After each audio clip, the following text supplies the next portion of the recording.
நான் வந்து ஐஏஎஸ் ஆகிருப்பேன். ஆமாம், ப்ரிலிமினரி எக்ஸாம் வரைக்கும் எழுதிட்டு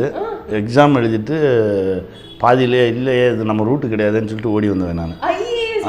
அந்த ஆப்ட்ராயரோட எங்கள் அப்பா பாக்கெட்டில் இருந்து ஒரு 130 ரூபா திருடிக்கிட்டு நான் சென்னை வந்துட்டேன்.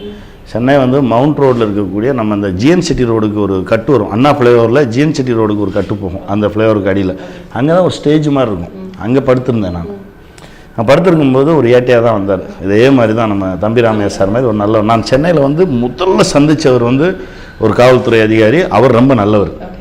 என்னை தட்டிட்டு சொன்னார், இங்கெல்லாம் படுக்காத, இது அக்யூஸ்ட் படுக்கிற இடம், என்ன விஷயம்னா நான் சினிமா நடிக்கிறதுக்காக வந்திருக்கேன் அப்படின்னோடனே என்னை எப்படியே பார்த்தார், மேலே வந்து கீழே வரைக்கும் பார்த்தாரு. என்ன தைரியம்டா உனக்கு, கையில் காசு வச்சிருக்கியா அப்படின்னாரு. 130 ரூபா எடுத்துகிட்டு வந்தேன் வீட்டிலேருந்து, 35 ரூபா பஸ் சார்ஜ் காலியாக போச்சு, 3 ரூபாய்க்கு இட்லி சாப்பிட்டேன், மீதி காசு வச்சுருக்கேன் அப்படின்னோடனே அப்படியே வச்சுக்கோ, சைக்கிளில் ஏறு, ஸ்டேஷனில் வந்து தூங்கு. ஏன்னா அப்போ வந்து மவுண்ட் ரோட் ஸ்டேஷன் வந்து பார்த்திங்கன்னா அந்த இது ஓட்டு கட்டடமாக தான் இருந்தது. இப்போ ஸ்பென்சர் ஆப்போசிட்டில் இருக்க அங்கே கொண்டு போய் என்னை உட்கார வச்சு அவருடைய சேர் பக்கத்தில் நீ தூங்கு, இங்கே தூங்குன்னு சொல்லி ஒரு நியூஸ் பேப்பர்லாம் விரித்து கொடுத்து நான் அங்கே தான் தூங்கினேன். அடுத்த நாள் காலையில் அவரே எனக்கு டீ வாங்கி கொடுத்து எங்கே போகணுன்னாரு, டி நகர் போகணும் அப்படின்னா 17 சீரியஸ் பஸ் இருக்கும், அது ஏறிப்போ அப்படின்னு சொல்லி என்னை அனுப்பிச்சி விட்டார்.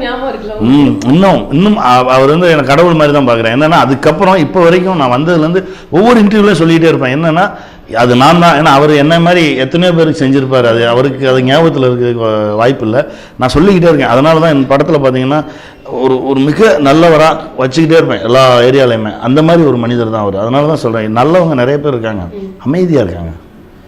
நல்லவங்களோட அமைதி வந்து ரொம்ப டேஞ்சர், அது இருக்கக்கூடாது. அப்படி நல்லவங்க எந்திரிச்சா தான் கெட்டவங்களோட இதெல்லாம் அளவுலாம் கம்மி தான், நல்லவங்களுடைய அளவு தான் அதிகம். அதை நம்ம ப்ரூவ் பண்ணோம்னா நம்ம எந்திரிக்கணுன்றது தான் இந்த படமே. நான் பிஎஸ்சி மேத்தமேட்டிக்ஸ் பண்ணேன், நல்ல மார்க் ஸ்கோர் பண்ணேன்.